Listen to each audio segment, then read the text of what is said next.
Haleluya, Shalom kekasih Tuhan. Kita berjumpa lagi dalam Pray From Home. Dan sebelum kita mendengar, merenungkan firman Tuhan, mari kita sama-sama berdoa. Bapa, kami rindu firman-Mu. Biarlah firman-Mu berakar, bertumbuh, dan berbuah lebat dalam kehidupan kami. Kami butuh firman-Mu. Biarlah firman-Mu menguatkan, mengingatkan kami, menegur, dan menghibur kami. Dalam nama Yesus kami bersyukur, kami berdoa. Amin. Saudara, saya akan sharing tentang makna kebangkitan. Kita tahu, kita paham, kita mengerti bahwa tanpa kebangkitan Yesus, maka semua kepercayaan kita kepada Yesus akan sia-sia. Banyak orang berpikir Yesus hanya mati di kayu salib dengan sia-sia, tetapi saya percaya Yesus Kristus mati di kayu salib, wafat di kayu salib, bukan untuk perkara sia-sia, tetapi untuk perkara kekekalan kita. Satu hal yang saya tahu, bahwa saya tahu kemana suatu hari saya akan pulang, walaupun saya tidak tahu kapan saya akan pulang. Yang paling penting adalah alamat di mana saya akan pulang, itu saya tahu, yaitu surga. Dan jalan menuju surga saya tahu, sebab Yesus sendiri berkata, "Akulah jalan, akulah kebenaran, dan akulah hidup." Saudara yang dikasih Tuhan, mari kita belajar makna kebangkitan dari Filipi 3 ayat 10 dan 11. Dikatakan, "Yang ku kehendaki ialah mengenal Dia dan kuasa kebangkitannya dan persekutuan dalam penderitaannya, di mana aku menjadi serupa dengan Dia dalam kematiannya, supaya aku akhirnya beroleh kebangkitan dari antara orang mati." Kekasih Tuhan, Yesus sudah wafat di kayu salib dan Dia sudah dikuburkan. Tetapi seperti yang Tuhan Yesus sendiri katakan, bahwa aku akan bangkit pada hari yang ketiga. Dan itu dibuktikan. Kalau saudara berpikir hari itu Jumat, Sabtu, Minggu, itulah 3 hari. Jumat sore dihitung 1 hari. Kemudian hari Sabtu itu adalah hari Sabat, dihitung 1 hari. Hari Minggu adalah hari pertama, Yom Rishon, itu pun dihitung 1 hari.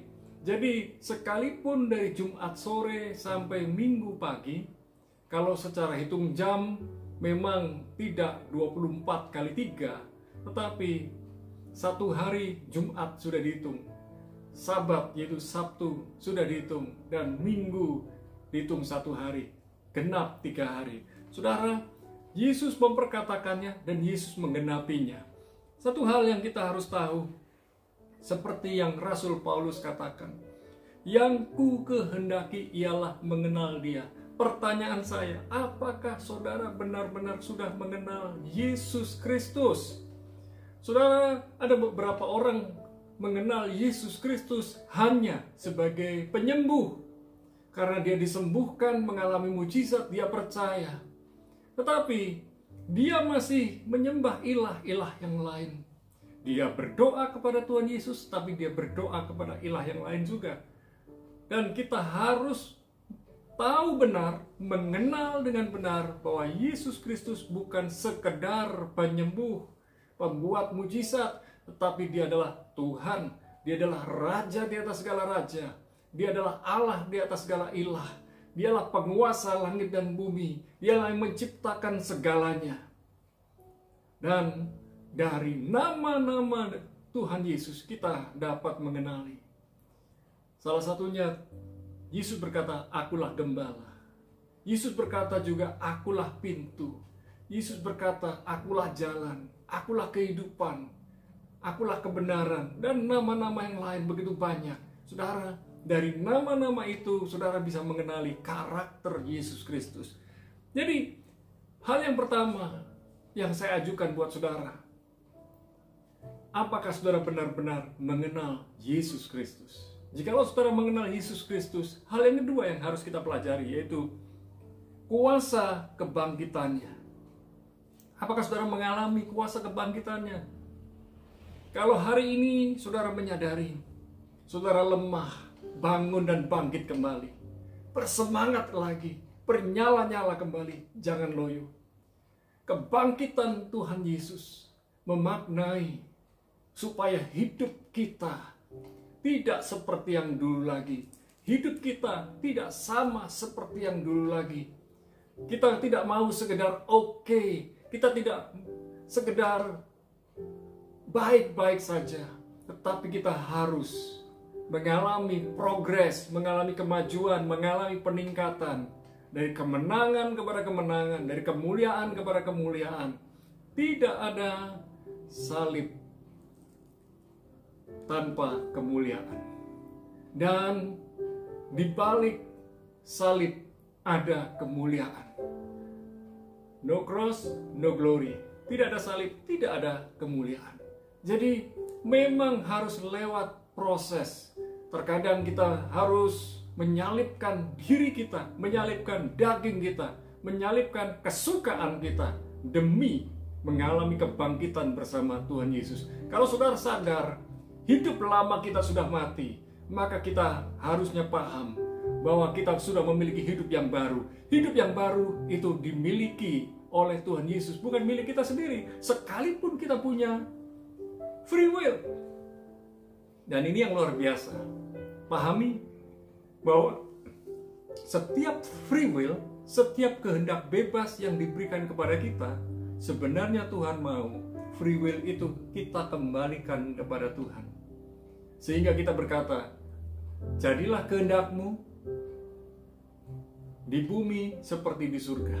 Jadilah kehendak-Mu di hidupku seperti yang Tuhan mau. Jadi, sekalipun kita punya free will, kita bisa menggunakan semau kita, namun Tuhan mau kita menyerahkan free will kita, kehendak bebas kita kepada Tuhan, supaya kita hidup dituntun, dipimpin oleh Tuhan. Saya percaya hikmat Tuhan akan menuntun kita. Petunjuk-petunjuk Tuhan akan mengarahkan kemana kita harus melangkah. Kekasih Tuhan, kita butuh Tuhan. Tanpa Tuhan kita tidak bisa buat apa-apa. Tanpa Tuhan kita bisa melakukan sesuatu tetapi kosong. Ingat baik-baik, sekalipun saudara jago mengumpulkan harta benda, suatu hari ketika saudara pulang, harta benda itu saudara tidak akan bawa kembali ke surga. Dan di sini dikatakan yang kukehendaki ialah mengenal Dia dan kuasa kebangkitannya. Dan yang ketiga, persekutuan dalam penderitaannya. Wow, ini gak enak. Saudara, dalam persekutuan, dalam penderitaan ini, kita bisa belajar. Kita menyalibkan daging, menyalibkan kesukaan-kesukaan kita, mengutamakan kebenaran firman, mengutamakan kehendak dan rencana Tuhan, mengutamakan Tuhan di atas segalanya. Dan kalau kita sudah tahu, kita paham mengutamakan Tuhan di atas segalanya, maka segala sesuatu yang lain, itu nomor 2, nomor 3, nomor 4, semuanya akan diatur prioritasnya oleh Tuhan. Dan bagaimana kita memprioritaskan Tuhan di atas segalanya, Tuhan akan melihat kehidupan hati kita, kehidupan kita sehari-hari. Saya percaya, kalau kita bersekutu dengan Tuhan, kita makin kuat, makin melekat, makin erat dengan Tuhan. Kita makin mengenal hatinya Tuhan, makin mengenal tujuan-tujuan Tuhan, mengenal kehendak Tuhan dalam kehidupan kita.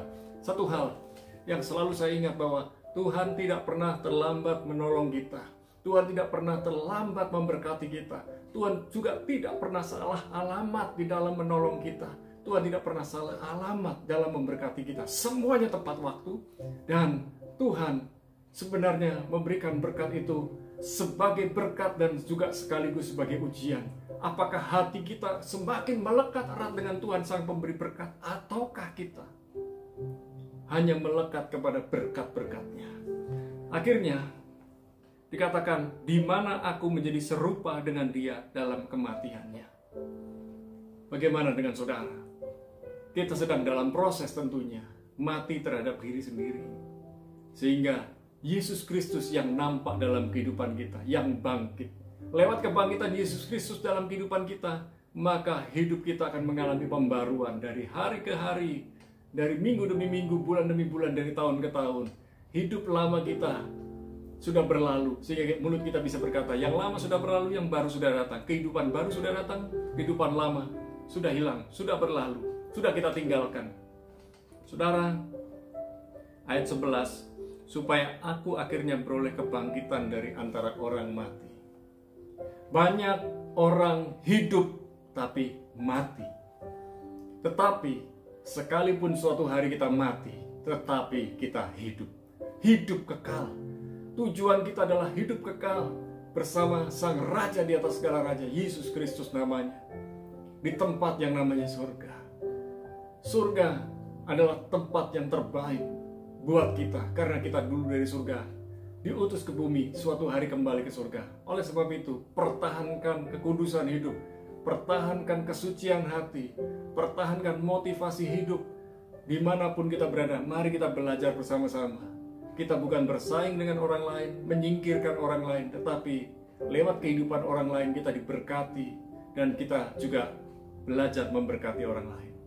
Hari ini kita belajar bagaimana mengenal Dia, bagaimana kita hidup dalam kuasa kebangkitannya, dan berjalan dalam persekutuan lewat penderitaannya. Dalam penderitaannya ada hal-hal yang perlu disalibkan dalam kehidupan kita. Daging kita yang disalibkan, ego kita, keangkuhan kita, kesombongan kita, dan mungkin kita lebih mementingkan nama besar, popularitas dibandingkan kemuliaan Tuhan dalam kehidupan kita.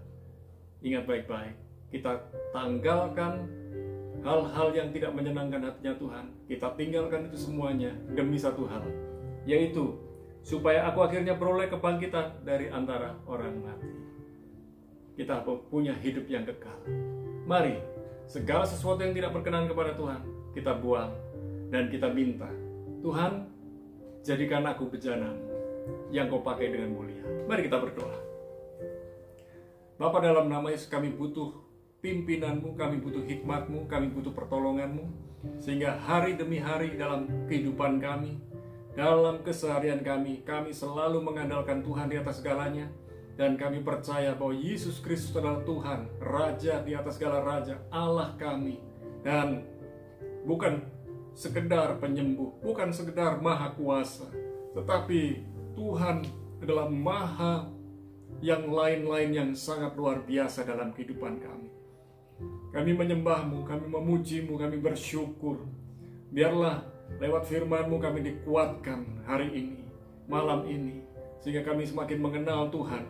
Kami mau belajar mengenal Tuhan dengan benar dan hidup dalam kuasa kebangkitannya, dan kami meninggalkan kehidupan yang tidak berkenan kepadamu dengan tujuan kami hidup bersama Yesus, bangkit bersama Yesus, memiliki hidup yang baru.